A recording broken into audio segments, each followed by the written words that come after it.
your Bibles in the book of Joshua. The entire message will be based on Joshua chapter 7 up to chapter 8. Napakahaba po ng chapters na yan. So therefore, ang babasahin lang po natin ay verse 1. Okay? Mumiti ka, no? Okay? Verse 1 in English Standard Version, ang sabi po, "And the Lord said to Joshua, do not fear and do not be dismayed. Take all the fighting men with you and arise." Pakisabi mo nga na malakas, arise. Okay? Bumangon. Hindi po yung plural ng aray. Okay? Arise. Bumangon. Go up to Ai. See, I have given into your hand the king of Ai and his people, his city, and his land. Pinagpala ng Panginoon ang pagkabasa ng kanyang salita. You may now take your seats, please. The title of the message that I would like to share with you on the second Sunday of the year 2017 is Arise. Sabihin mo ulit sa katabi mo, Arise. Now, everyone wants to be a success. Lahat tayo gusto nating magtagumpay. Ano man ang karir na nakapaloob ka, ano man ang pangarap mo sa buhay, ano man ang nais mong gawin, lahat tayo ay may pagtudla, pag-aim, na tayo ay gusto nating magtagumpay. You know, I have never met a person who purposely set out to be a failure. Nakakilala ka na ba ng tao na ang kanyang hashtag goal in life is to fail? Pagtatanungin kita, kapatid, gusto mo bang mag-fail? Oo, pastor, amen. Nobody would like to be a failure in life. Nobody would like to achieve failures in life. All of us would like to succeed. Kaya nga po napakaraming aklat sa mga bookstores na ang tinatopic nila is how to succeed in life, how to succeed in business, how to succeed in sports, how to succeed in many aspects of your life and of my life. But there is a sad reality, a bitter reality in our goal for success. Ano daw po yun? Ang tawag doon ay failure. The simple reality is that failure is one of those ugly realities of life. A common experience to all of us to some degree. Lahat po tayo ay nag-fail na. At mag-fail tuloy pa. Sorry. Sino po sa inyo ang nag-fail na? Taas ang kamay. Okay? Sino po sa inyo ang hindi pa nag-fail? Eh, yung mga hindi po nagtaas ng kamay na nag-fail na, mas matindi ang failure niya. But literally, and kidding aside, ikaw at ako ay nag-fail na sa buhay. Whether you admit it or not. Last Sunday, I preached to you about something na hindi naman po kagad instant na naging matagumpay ang ating mga buhay. Dumaan tayo sa napakaraming pagsubok at kasama dyan ang pagbagsak. Kaya po napakahalaga na kung katotohanan ang failure sa buhay, dapat alam din natin how to rise up from our failures. Dapat nating maunawaan ano ba ang mahalagang prinsipyo upang tayo ay muling bumangon sa ating pong mga naging pagbagsak. Now, 2016, for many of us, we had experienced failures. Different failures in life. Now, in this year, we need to understand that we need to rise up. Pakisabi sa katabi, bumangon ka. Now, let's take a look at some backgrounds in the life of Joshua. Si Joshua po, he was born a slave. But, sa kabila ng kanyang pagiging alipin, God had promoted him to become the leader of Israel. Moses chose him to be one of the 12 sent to scout the land of Canaan. Years later, Moses appointed Joshua to lead the battle in Canaan. Joshua was commissioned by the Lord to lead his people to cross the Jordan River. And not only that, God kept all of his promises to Joshua, and the people of Israel under his leadership had achieved victories after victories. Maraming tagumpay na naranasan itong si Joshua. If you're reading your Bible in Joshua chapter 3, Joshua was told by God to cross the Jordan River. Sila ay nakatawid sa Jordan River. And in chapter 6 rather, of the book of Joshua, sila ay nagtagumpay laban sa Jericho. You know, Jericho, yung city of Jericho, yung wall of Jericho, according sa studies, ang lapad ng pader ng Jericho, kayang magkarera ang 3 karwahe. Ganong kakapal ang pader ng Jericho. But listen, because of the power of God, the walls of Jericho came tumbling down. Nawasak ang wall na yan, hindi sa digmaan, kundi sa pagsigaw. Sa panalangin at pananampalataya. So the Lord had blessed them with so many things. The Lord has enabled them to win so many battles in life. But in chapter 7 of the book of Joshua, oh wow! Joshua had experienced a failure in life. Joshua had experienced a defeat. Joshua was so lonely, so desperate in that particular time. At talagang minumukmuk niya, nagmumukmuk siya sa kanilang pagkatalo. Now, we all experience the same thing, right? Nakaka-relate ka dito. Bakit? Wherein all of us, in some degree, nararanasan na natin na okay na. Ha? Okay na ako, masaya na ang buhay. Woo! Pinagpapahala na ako. Woo! Praise the Lord. Woo! Then all of a sudden, bam! Ano nangyari? Now all of us can relate with that. We were experiencing sunshine, but then all of a sudden, dumating ang bagyo sa ating mga buhay. Suddenly, failure comes. Now, let me just tell you this. Failure is inevitable. Ang failure ay darating sa lahat o sa bawat isa sa atin. But the question is, how can we handle it? What must we do to rise up from failure?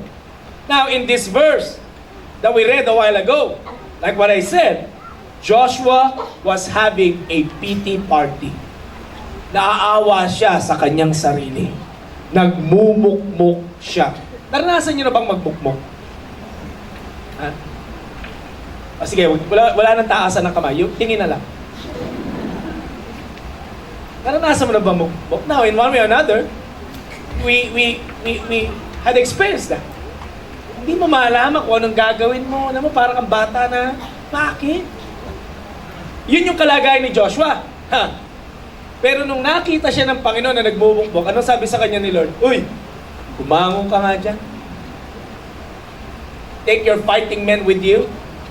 Attack I, and I shall give you victory. Now you know what the Bible tells us. Joshua had won the battle. Ano yung mga prinsipyo na dapat nating tandaan?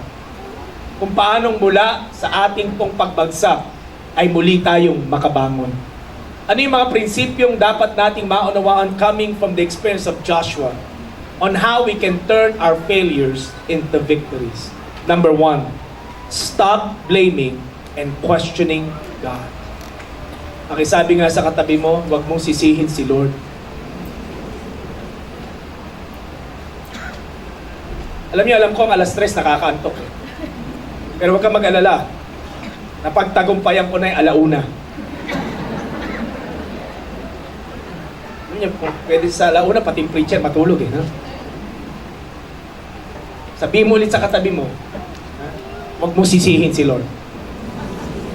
Now, it was written in Joshua chapter 7 verse 7. Ano sabi ni Joshua? Sovereign Lord, why did you ever bring these people across the Jordan to deliver us into the hands of the Amorites to destroy us? Pinatawid mo ba kami, Lord, para kami wasakin lang ng mga Amorites? Pinatawid mo ba kami para kami ay kupuin ng mga taong ito? Ano pa ang dinugtong niya? If only we have been content to stay on the other side of the Jordan. Hindi sana nangyari ito kung nakontento na lang kami sa kabilang ibayo. The first thing that went wrong was that Joshua begins to blame God. Sinisi niya si Lord. Lord, nangyari? Bakit, Lord? He literally blamed God for the failure. Si Joshua, nakalimot.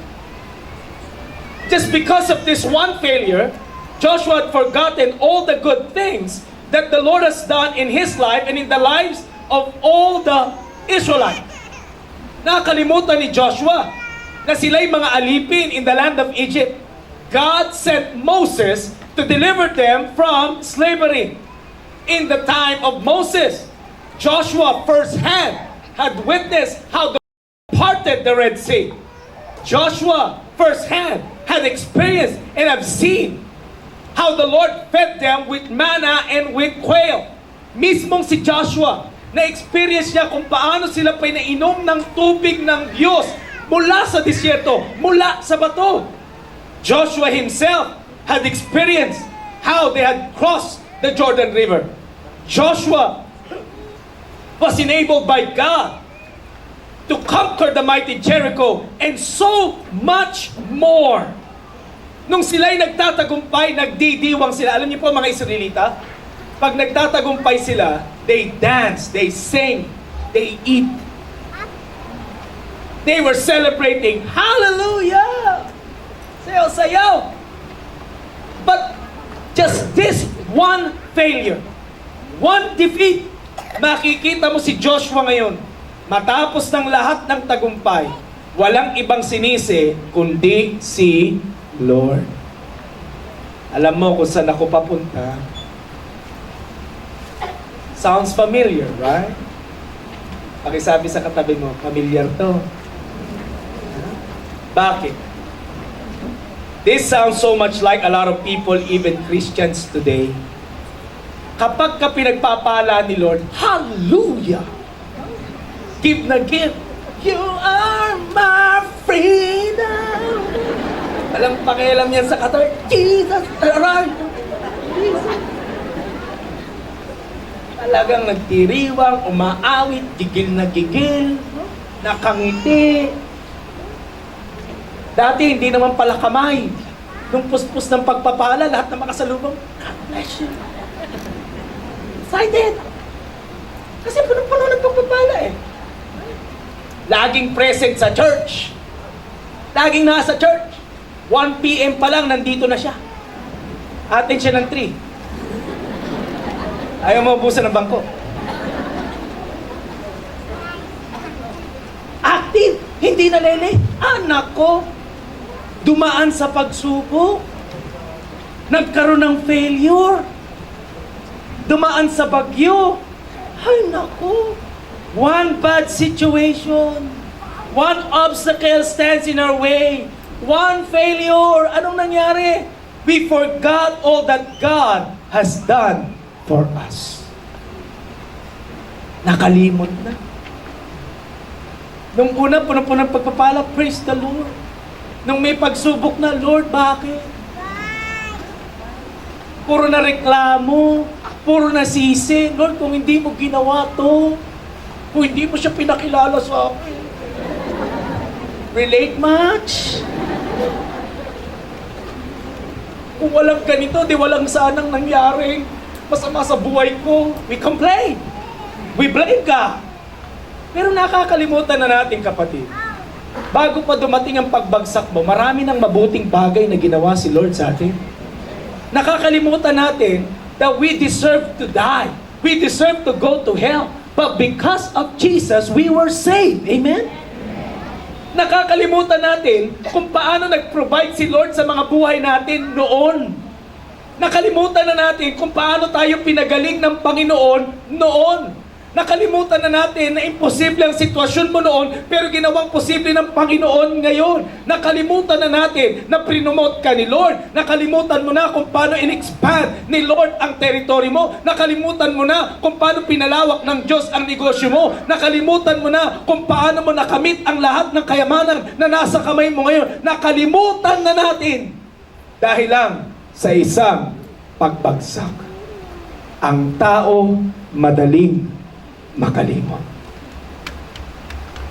At ang paborito nating ginagawa pag bumabagsak tayo, magmuk-muk.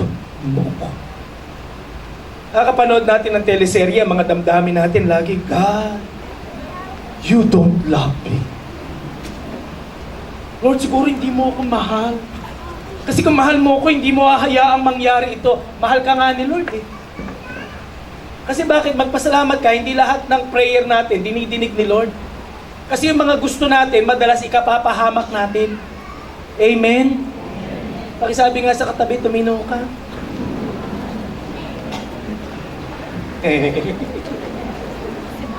Ang lagi natin sinasabi, Lord, if you love me, I will not go through this pain. Pero kapatid, how dare us blame God? Madalas, makinig, madalas. Kaya tayo bumabagsak dahil kagagawan din natin. Titigas ng ulo natin eh. Sinabi ni Lord, wag. Kaya ka may heartaches ngayon?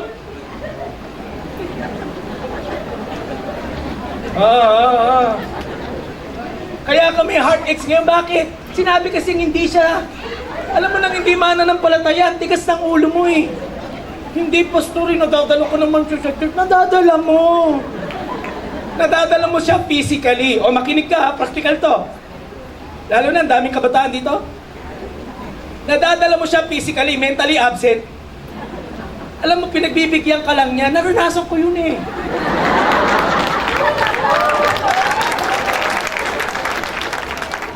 Pasaway kang pastor ha. Ma-attend lang ako dahil sinasabi nung nililigaw, attend ka sa church ha. Yes. Panalo. Ano to, hindi ako nakikinig sa sinasabi ng pastor. Nandun ako dahil katabi kami. Pwedeng magkaroon kami ng moment. I'm not really to be there. Pag sinabi ni Lord na wag, magtigas ulo. Tapos ngayon na nagdadamdam ka, Lord, kung hindi mo pinayaan na makilala ko siya.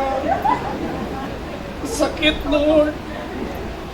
Salanan mo, tigas ulo ka eh. Lord, bakit ako may financial problem? Alam mo, minsan, madalas problema natin. Bakit?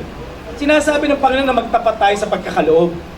Pero pagdating kay Lord, kinukuripot mo. Bakit? Pag nandiyan yung offering bag, yung offering na, di ba? Offering. Pagpasa ng offering, ang lalim ng bulsa hanggang tuhod. Hindi makabuno. Tapos saka lumampas yung offering bag, ay sayang. Anong sayang? Kung talagang excited ka at tapat ka sa pagkakaloob, wala pang prayer for the offering, hawak mo na yung offering mo. Amen? Madalas, problema natin, kasalanan natin, bakit tayo nasa ganitong mga sitwasyon? Nag-fail yung business. Kasi sinabi na sa'yo, huwag kang gumawa ng illegal. Hindi, ginagawa naman nilang lahat. Ay, okay lang yan. I-jumper mo yung kuryente. Ay, sige. Ay, sige, jumper ba? Oh, yes. Praise God, no? Tapos i-imbita, attend ka sa church namin. Natatawa ka, nakaka-relate ka, no? Tapos nagsara yung negosyo mo, nalugi ka. Sasabihin mo, Lord, bakit tinaya mong malugi? In the first place, gumawa ka na mali eh. Amen? Sabihin sa katabi, tuminong ka. Bago natin ituro ang Diyos sa anumang failures na experience natin sa buhay, turo muna natin ang ating mga sarili. May we have a careful assessment ng mga bagay na ginagawa natin o ginawa natin kung bakit tayo nandoon sa sitwasyong iyon. So sabihin mo sa katabi mo, stop blaming God. Pangalawa, nagmamadali ka, basta may lakad ako. Pangalawa, stop focusing on your failures. Tantanan mo ng kakatitig ang kakatitig sa problema mo. Si Joshua had become problem conscious instead of power conscious. Ang tinitignan niya na lang, masama ang loob niya. At tinitignan niya na lang, natalo kami. Wala nang ibang nilingon kundi ang kanilang pagkagapi. Madalas ganyan ang mga buhay natin eh. Kaya hindi tayo makabangon. Bakit? Lagi tayong balik ng balik sa ating mga failures. Hindi, ganito talaga ako. Sasabihin sa'yo ng kaibigan mo, ng barkada mo, hindi, kaya mo yan, hindi eh. Kaya mo yan, hindi. Kahit sampal, kaya mo, hindi talaga. Sampalin mo pa ako sa kabila, hindi talaga. If you're going to continually do that, hindi ka na talaga makakabangon. Now, all of us, again and again, I will tell you, all of us have experienced failures in life. But what matters most is how we bounce back mula sa ating pong pagbagsak. Now, there was this lady, babae ito on July 4, 1953. Ang pangalan niya ay si Florence Chadwick. Si Florence Chadwick ay nagkaroon ng goal sa buhay. Nalalangoyin niya ang Catalina Island going to California coast to the English Channel in both directions. So ano ang sukat ng kanyang lalangoyin? More than 21 miles. Kaya lang nung panahon na yun nalalangoyin niya, numbing cold, napakalamig ng tubig. So she attempted that on July 4, 1953. Alam nyo, ang hirap ng kanyang paglangoy. At napakadilim. Yung mga bangkang sumusunod sa kanya, nahihirapan din. And many times, kailangan nilang barilin yung mga malalapit na mga sharks. Gusto mo ba lumangoy ng may shark? Kahit gano'n ka kaya kagaling lumangoy, gano'n ka ka-extreme, pag puro pating ang, ikaw na lang, di ba? Pag-pray kita. But Chadwick had experienced that. So sa kanyang paglangoy, 1 mile na lang. 1 mile na lang ang layo niya mula sa dalampasigan. Nagnumb ang katawan ni Chadwick. She failed. The following day, binalita sa lahat ng newspapers, Florence Chadwick failed on her attempt. Imagine the trauma na pwedeng mangyari sa'yo na in-announce. Biro mo, buti sana kung kayo-kayo lang nakakaalam eh. Mainam kung kayo-kayo lang, kung tayo-tayo lang. Alam mo, nag-fail ako eh. Sa atin lang to. Eh hindi. Nasa dyaryo. Naibalita.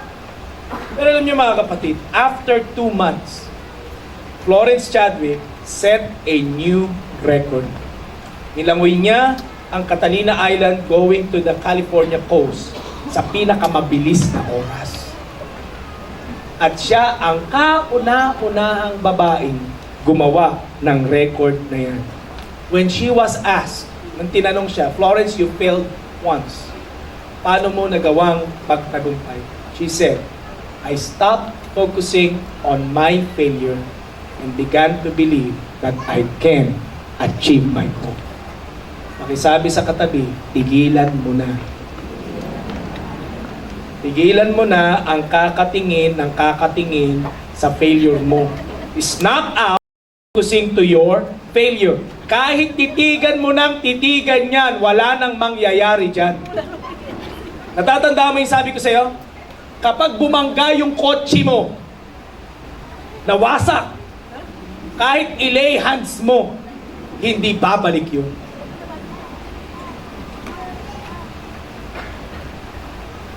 Kahit, alam niyo, dami ngayon maloko sa mundo eh. Yung sasakyan mo, pag makintab, gagasgas eh. Pagka madumi, susulatan. Linisin mo na ako. Kapag nasira na yung pintura, nagasgasa, whatsoever, kahit na umiyak ka, nothing will happen there. Kahit sa mga problema natin, sa mga failures natin sa buhay, kahit na magmukmuk ka magdamag, kahit wag kang kumain, kahit na anong gawin mo sa sarili mo, hindi mo na mababago yon. Nag-fail ka na eh. Kaya tantanan mo na anong dapat mong gawin. Instead of focusing to your failure, focus your heart and mind to your upcoming success. Mas tignan mo itong gagawin sa akin ni Lord. Itong gagawin ni Lord sa akin. Ganito ako iaangat ng Panginoon. Amen? Hindi yung ganito ako, ang baba ako, wala akong kwenta, wala akong mararating. Ito na ang buhay ko. Hindi na ako atin ng mga reunion namin kasi mamaliitin nila ako. Hindi na ako atin sa mga family reunion namin kasi ako ang pinakamahina sa amin. Oh no! Tanda mo what I told you last Sunday. According to your faith, it will be done to you. Kung sa kabila ng lahat ng pagbagsak mo, sinasabi mo pa rin patuloy, Panginoon, hindi ako aayaw, mananatili ko magtitiwala sa iyo, ikaw ang Diyos na mag-aangat sa akin, ikaw ang Diyos na magpapala sa akin buhay, and it shall be done upon your life. Mas gugulit mo ang panahon mo sa pagtanaw ng mga dakilang bagay na gagawin ng Panginoon. You know what this great inventor had told us? Sabi ni Charles Kettering, once you had failed, analyze the problem and find out why. Because each failure is one more step leading up to the cathedral of success. The only time you don't want to fail is the last time you try. Ang anuman daw pong mga bitter experiences ng buhay natin, may itinuturo sa atin. Okay, sabi nga sa katabi, may tinuturo. May suggestion si Kettering on how we can turn our failure to success. Honestly, face defeat. Pag nag-fail ka, aminin mong nag-fail ka. Tigilan na natin yung kakasisi sa iba. Pag nag-fail ka, wag mo na sinasabing, kagagawan niya yun. Hindi dahil sa kanya. No. You can simply say, I failed. As simple as that. The first step to healing is admission of failure. Pangalawa, exploit the failure. Ano ibig sabihin niyan? Don't waste it. Learn all you can from it. Every bitter experience can teach us something in life. And never use failure as an excuse for not trying again. Tandaan mo ito. You may not be able to reclaim the loss, undo the damage, or reverse the consequences, but you can make a new start. Bakit? Sa bawat failure at sa iyong pagbangon, you become wiser. Mas matalino ka na. Amen? You become more sensitive. Renewed by the Spirit. Dati, ang mga diskarte natin sa buhay, feeling ko tatabo ako ng pera dito. Feeling mo lang. Kakapiling mo, hindi ka tumabo ng pera. Natastasan ka ng pera. Kasi bakit? Feeling. We rely so much on feeling that we don't want to consult God. Pero sa pagbagsak natin, nauunawaan natin na ang tagumpay ng tao, it's not by might, it's not by power, but by the Spirit of the Lord. Amen? Ano pa? And more determined to do what is right. Alam niyo mga kapatid, hindi po ibig sabihin yan, baka paglabas mo dito sa church, ganon. Sabi ng pastor namin, okay lang mag-fail. Makapag-fail na. I'm not telling you to go out there and to fail intentionally. What I'm just trying to tell you is this. A failure shall come upon your life. And when failure had come upon your life, you know now what to do. Ano sasabihin mo sa akin, Pastor? Pati ba ang mga magpapait na sandali ng buhay ko ay pwedeng gamitin ng Panginoon para sa ikabubuti ko? Oo.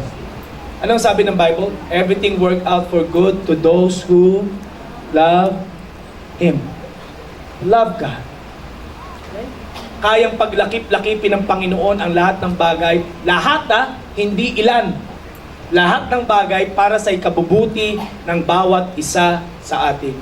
Sino po sa inyo nagluluto? Taas ang kamay. You know, I love cooking and I cook. Kaya mahirap daw po akong pakainin because I know how to cook. Ang isa sa mga paborito kong pagkain ay sinigang na baka. Hindi ko po kayo ginuguto. I love cooking. Lalo na pag malapot ang saba. Alam mo ang ingredients niya. Okay? Hindi po ako naglalagay ng mix eh. Old school po ako eh. Talagang sampalak. Alam mo ingredients niya. Palo, gulay, asin, gabi, ano yung puti? Labanus, kung sitaw. Dami! Pwede mong ilagay yung bahay kubo ron. Hindi po ako kumakain ng okra. At hindi po ako kumakain ng ampalaya. Pero ito pong 2017, goal ko po yun. So I know how to do that. Na kapag nagluluto ka, alam mo na ang lahat ng ingredients nun, pag pinagsama-sama mo, tsaka lang magiging masarap yung niluluto mo. Okay? Hindi mo pwedeng kainin yung sili lang. Hindi kaya masarap yun. Hindi mo pwedeng kunin yung asin, ganun mo sa bibig mo. Para maging masarap, ang lahat ng yun, kailangan mong pagsama. Alam mo kapatid, ganun din sa buhay. Yung mga experiences natin sa buhay, mga bitter experiences, maging ang mga pagbagsak natin, kayang haluin ni Lord yun. To create something good upon your life. Dahil kung titignan mo ang buhay mo at ang buhay ko, ang buhay ng bawat isa sa atin dito, meron tayong mga hindi magagandang backgrounds ng buhay natin. But we thank God na dahil sa kanyang ginawa, ikaw at ako, nandito tayo ngayon. Isa na itong tanda at produkto na kabutihan ng Diyos na kaya niyang gawin ang lahat ng bagay. Pakisabi sa katabi, stop focusing on your failure. Pangatlo, don't worry about public opinion. Huwag mo iniintindi yung sinasabi ng iba. In verse 9, Joshua said, "For the Canaanites shall hear of it." Sabi niya, Lord, nag-fail kami. Ano na lang ang sasabihin nila? Alam niya, mga Canaanites, yan yung mga kalaban nila eh. Yan yung mga higante na kanilang kadigma in possessing the promised land. He's worried of what others might say, especially the Canaanites about their failures. Again, sounds familiar. Pakisabi ulit sa katabi mo, sounds familiar. Bakit? Pag nag-fail tayo, ano iniintindi natin? Yung sasabihin ng iba. Ano na lang ang sasabihin nila sa akin? Iba, pero mong alam nila, big time ako. Tapos ganitong nangyari, pero mo alam sa pamilya namin, ako ang may pinakamataas na posisyon doon sa kumpanya namin, ang laki-laki ng sweldo ko ngayon, wala na akong trabaho. Ano na lang ang sasabihin nila? Dati nagtitinda ako ng sasakyan, ngayon bananak yun na lang. Buti nga may bananak yun ka pa. Ano na lang ang sasabihin nila? Lalo na ito, makaka-relate ka dito, promise. Lalo na kung ikaw lang ang mananampalataya sa pamilya niya. Anong sasabihin? Naku, ano na lang ang sasabihin ng pamilya ko? Kasi di ba, naranasan natin ito eh. Sabi sa atin mga mahal natin sa buhay, na hindi pa mga mananampalataya, kaya nung nagpalit ka ng religion, kanta malas-malas ang buhay niya. Ano na lang sasabihin nila? Lord! Kristiyano pa naman ako, mapapahiya ka.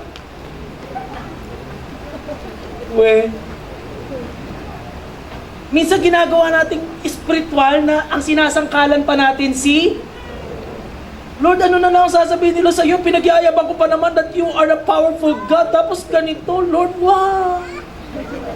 Tanda mo kasi kakanood ng drama. Gusto ko maunawaan mo ito. God will take care of His own reputation.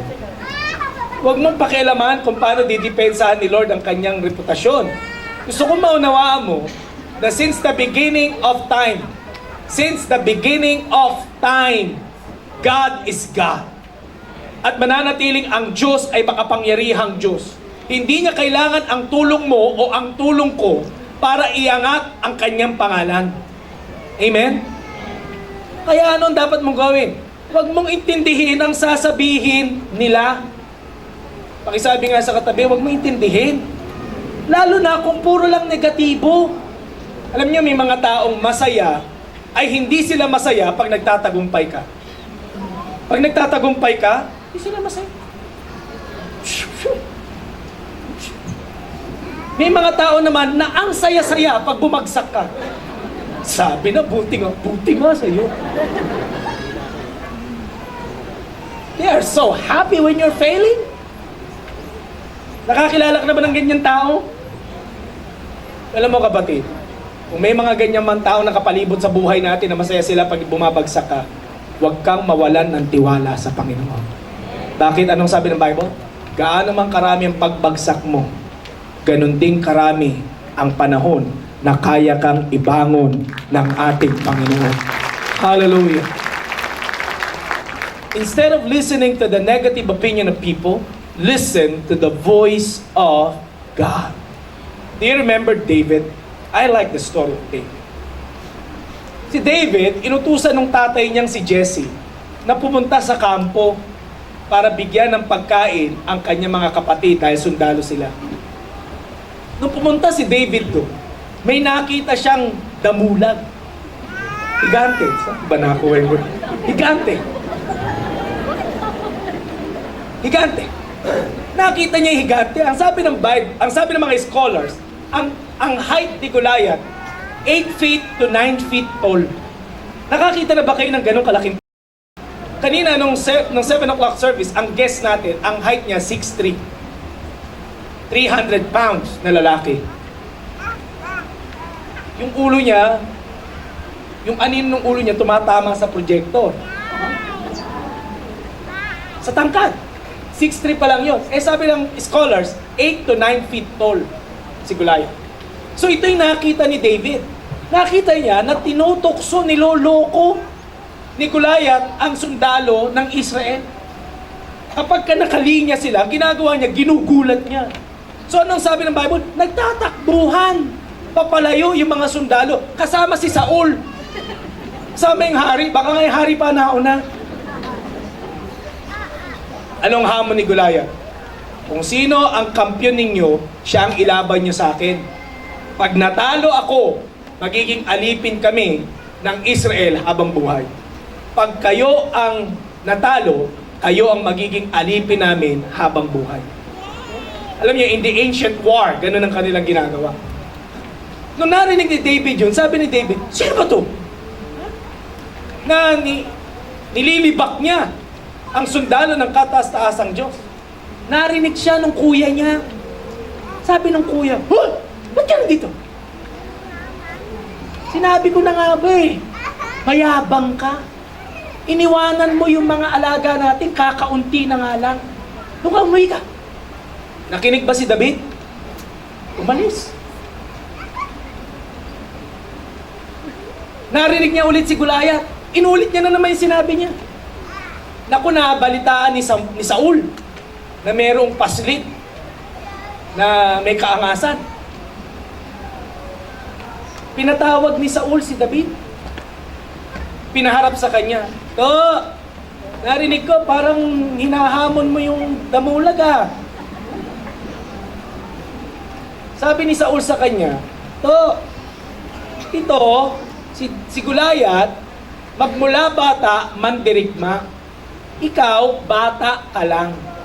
Alam niyo kung ano edad ni David? 13 to 15 years old according to studies. Sa ating mga Pilipino, ang tawag natin doon binatilyo. Alanganing binata, alanganing bata. Kaya may tilyo.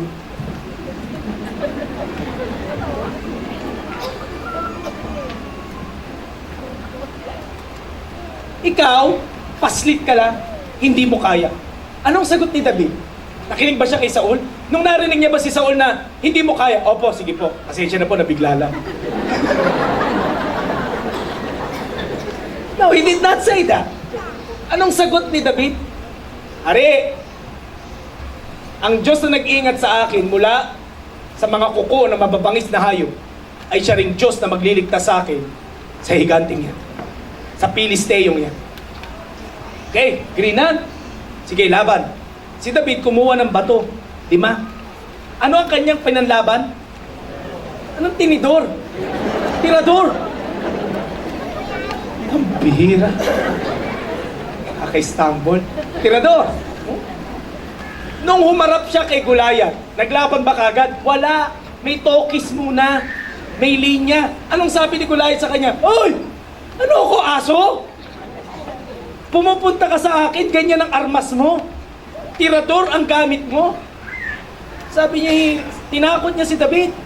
Alam niyo po ba, na yung ulo pa lang ng sibat ni Goliath, buong timbang na ni David. Imagine mo, tamaan ka ng ganong sipat.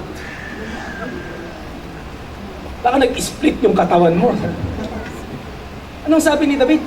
Anong sabi ni Goliath? Papaslangin kita ngayon. Nakinig ba? Pasensya ka na ha. Nakatulak lang ako eh. Hindi naman gumano si David eh. Peace man. No. Anong sabi ni David? Sumagot si David. Ang ganda ng sagot ni David. Sabi ni David, papaslangin mo ako? Sa araw na ito, papaslangin kita. Tatalunin kita. Pupugutin ko sinabi pa kung paano gagawin. Pupugutin ko ang ulo mo at ipapakain ko sa mga ibon. At sa araw na ito, patutunayan ko sa iyo na mayroong buhay na Diyos ang bayang Israel. You know what happened? Sa isang bato, bumagsak si Goliath. Pinugutan ni David ng ulo si Goliath gamit ang mismong espada ni Goliath. Ano nangyari? Nagpulasan lahat ng kanilang kalaban. What am I trying to tell you? Kung nakinig si David sa mga opinyong negatibo ng mga taong nakapalibot sa kanya, maging ng kanyang kalaban, wala silang naranasang tagumpay. Pero si David, ang tanging pinakinggan niya ay ang kanyang Panginoon. Kapatid, sa buhay mo at sa buhay ko, we may have experienced failures and we may be feeling right now. Huwag kang matakot. Huwag mong pakinggan ang sasabihin nilang hindi mo kaya. Pakinggan mo ang sinasabi sa iyo ng Panginoon na sa Kanya walang imposible. Na Siya ang Diyos na lagi mong kasama at kaya Kanyang ibagon mula sa iyong pagbagsak. Amen? Stop worrying about public opinion. God is not interested sa sinasabi ng tao. Interesado ang Panginoon sa iyong gagawing paghakbang ng may pananampalataya. Last but not the least, arise from your failure. Pakisabi sa katabi, arise. Mas maganda pag Tagalog. Sabi mo nga sa katabi mo, bumangon ka. Okay? In Joshua chapter 8 verse 1, then the Lord said to Joshua, do not be afraid and do not be discouraged. Take the whole army with you. Arise and attack Ai. For I have delivered into your hands the king of Ai, his people, his city, and his land. After these words, in Joshua chapter 8 verse 3, umatake si Joshua kasama ang bayan ng Israel at sila ay nagtagumpay. Joshua did not stay defeated. He rose up from that failure. Bumangon. Pakiulit mo sa katabi mo, bumangon. Kahit na mga taong sinasabing close kay Lord, kapatid, we fail. And we experience so many failures in life. Alam niyo, kung babalikan ng mga failures ko sa buhay, I would not be having courage to preach in front of, to share with you God's Word. But I'm always capitalizing on the grace of God. Na laging may kahabagan ang Panginoon. And that can make you stand up one more time. Kapag naalala mo kung gaano kakamahal ng Panginoon, isapat ng dahilan niyan para bumangon kang muli. Utusan mo ang sarili mong bumangon ka. Manampalataya ka. Sumunod sa nais ng Panginoon. At kahit na anong pagbagsak, kapatid, tandaan mo, hindi nagkukulang ang Diyos ng kanyang kahabagan. You know, John Wesley had experienced the same thing. Sino ba si John Wesley? Siya lang naman po ang founder ng Methodist group. Had established the holiness movement. Si John Wesley, sa kanyang diary, ito pong nakasulat, May 5, morning, Sunday, preach at St. Anne's. Sabi sa kanya ng mga taga-church, do not come back anymore. Pero mo ikaw yung pastor, no? Pagkatapos mag-preach, lalapitan ka ng mga tao, imbis na sabihin sa'yo, God bless you, pastor, na-bless ako ha. Sasabihin sa'yo, huwag ka na babalik ka. Lahat ng nakabalik, huwag ka na babalik ka. Kaka-bless, di ba? Then in the afternoon, May 5, he preached at St. John's. Ang sabi ng diakono, huwag ka nang babalik. Nag-preach siya May 12, morning. He preached at St. Jude. Can't go back either. May 19, morning. He preached at St. Somebody Else's church. nagtawag ng special meeting ang mga diakono. Binan si John Wesley sa kanilang church. Sunday morning, May 19, nag-preach siya sa kalsada, binugbog sa kalsada. May 26, nag-preach siya sa isang meadow. Nagpakawala ng bull ang isang farmer upang habulin si John Wesley. Sunday, June 2, nag-preach siya sa highway. Binugbog ulit siya sa highway. June 2 ng hapon, pagkatapos siyang bugbugin, nag-preach siya sa pastulan. Listen, 10,000 people came to know Jesus Christ. Alam mo kapatid, siguro kung ako yung pastor na yan, sasabihin ko sa sarili ko, sinabi ko na nga ba, hindi dapat ako nagpastor. I might be telling that. But this man, he persisted. He persevered. Walang 10,000 na naligtas ng panahon na yun kung umayaw si John Wesley. Ano yung gusto kong sabihin sa iyo? Maraming pangarap sa buhay ng tao ay hindi nakakamit dahil madalas umayaw. Nakarelate ka? Konting hirap, ang hirap naman, ayoko na. Pag may pagsubok, ayoko na. Kaya hindi nagkakaroon ng kaganapan ang mga pangarap. Sasabihin pa ng iba, Pastor, hindi na ako nangangarap kasi dami kong failures. Alam mo kapatid, sabi ni Robert Schuller, turn your scars into stars. Sige, picture.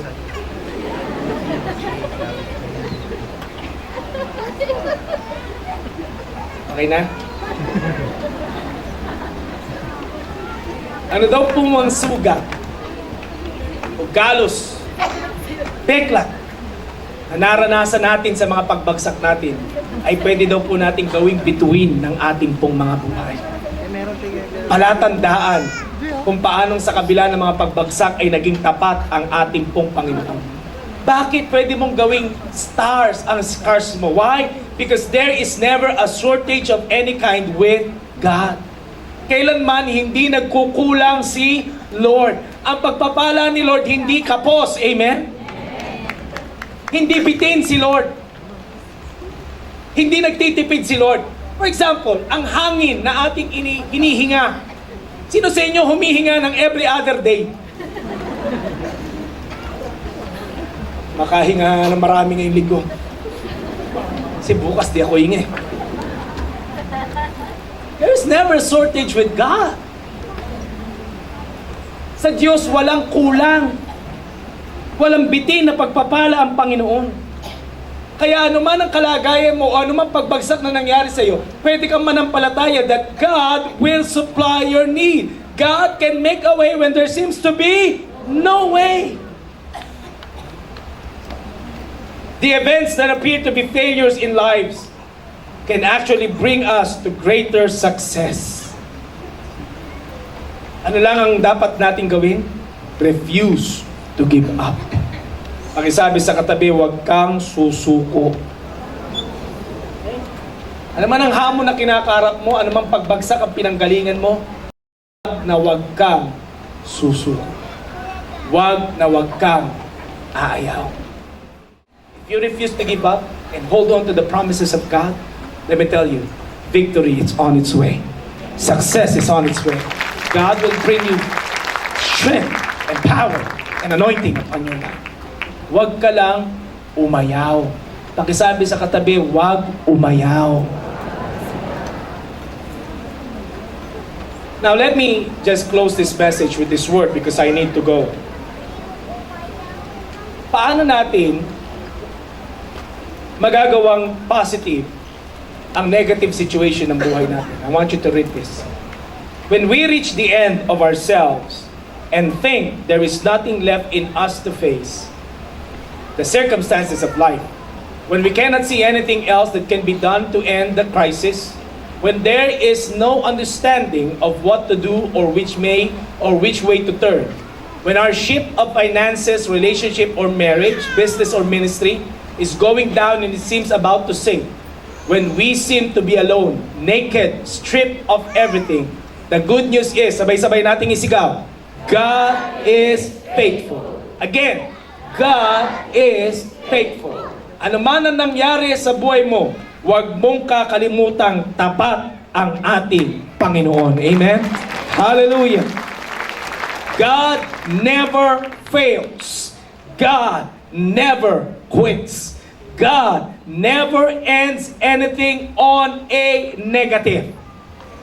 Wala pong tinapos si Lord sa buhay natin ng negatibo. Alam mo ba na maging sa kamatayan, sa buhay ng mga Kristiyano, ang ending natin positive. Ang ending ng buhay mo, hindi sa ataol, hindi sa mga uod. Ang ending ng buhay mo ay sa presensya ng ating Panginoong Hesukristo. Wala nang mas positibo pa na pwedeng itapat sa bagay na iyan. And remember this, again and again, God is always faithful. Your Heavenly Father is a winner. You are a child of God, and you are a winner. Let us bow our heads and let us pray. Our gracious God and Heavenly Father, tonight this afternoon we would like to thank you for giving us this time, this opportunity na kami po ay nagkaroon ng pagkakataong makatunghay sa iyong mapagpalang salita. Kausapin mo po kami, Panginoon. Baguhin mo po ang aming mga buhay. And Lord, allow us to understand that you are always good upon our lives. Habang lahat ng uli na kayo ko at matay nakapikit, sa hapon na ito, we don't want to miss this opportunity. Kung sa hapon na ito sinasabi mo, Pastor, nais ko ng buhay na may katiyakan. Nais ko ng kapatawaran sa aking mga nagawang pagkakasala noon. Nais kong ako'y muling makabangon. Nais ko ng buhay na walang hanggan, kapatawaran sa lahat ng aking mga pagkakasala. Kapatid, ang kailangan mo ay si Jesus. Only Jesus can change you. Only Jesus can transform your life. Only Jesus can give you peace. Only Jesus can save you. Jesus can forgive you. Kung sa hapon na ito sinasabi mo, Pastor, nais ko isuko ang buhay ko, ang puso ko kay Jesus. Habang lahat ng uli na kayo ko, ba't matay nakapikit, pakitas mo lamang yung kamay at sasamahan kitang manalangin. Salamat po sa kamay na yan, God loves you. Meron pa po ba? Salamat po sa kamay na yan, God loves you. Meron pa po ba? God loves you, God loves you. Even if you are at the balcony, I can see that hand. God loves you, God loves you. Mahal ka ng ating Panginoon, God loves you. Even if you're Cinema 6, kapatid, ito ang oras at araw mo. Kung mahal mo, kung nais mo tanggapin ang Panginoon, taas mo lamang yung kamay, nais kitang samahan manalangin. Salamat po sa kamay na yan. Let's all stand together in this place. Hallelujah. Ito po ang nais kong hamon na ibigay sa inyo. Kung kayo po ay seryoso, sincere, sa pagtataas ng kamay na nais mo ibigay ang buhay mo sa Panginoon, lumabas ka sa upuan mo, pumunta ka dito sa harapan. Sabay tayong manalangin. Yung paglabas mo sa upuan mo, ay hakbang ng pananampalataya. Huwag mo intindihin ang sasabihin ng tao, ang mahalaga, ang relasyon mo kay Jesus. Ang mahalaga, you want to give your life. You want to give your heart to Jesus. If that is you, wala kang dapat ikahiya. You can come. Give your life to Him. This is not an accident why you are here. Niloob ng Diyos ang oras at ang araw na ito upang maranasan mo ang kanyang dakilang pag-ibig sa iyong buhay. At kung ikaw yan, come. Take this moment right now. I'll be waiting for you. Kung galing ka sa pinakadulo, galing ka sa Cinema 6, I'll be waiting for you. I want you to give your heart and your life to Jesus. Simple lang ang sinasabi ng salita ng Diyos. Today, if you hear His voice, do not harden your heart, for today is the day of your salvation. Kung narinig mo ang tinig ng Panginoon, huwag mong patigasin ang iyong puso. Dahil ngayon, ang araw ng iyong kaligtasan. Ngayon, ay maaari mong maranasan ang pag-ibig ng Diyos sa iyong buhay. Hallelujah.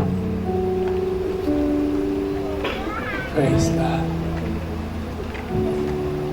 Sa mga kapatid po natin na lumapit dito sa harapan, nais ko pong kayo sumunod sa maiksing panalangin na ito. Ito'y panalangin ng pagsuko ng ating puso, ng ating buhay kay Jesus. Sabihin niyo po, Panginoong Jesus, lumalapit ako sa iyo at inaamin ko po na ako po ay makasalanan, na ako ay di matuwid sa iyong harapan. Ngunit sa hapon na ito, humihingi po ako ng kapatawaran mula sa lahat ng aking mga nagawang kasalanan. Linisin mo po ako, baguhin mo po ako, patawarin mo po ako. Panginoong Jesus, ako po ay nananampalataya na ako ay iniibig mo. Kung kaya't ikaw ay namatay, ngunit muling nabuhay para sa akin.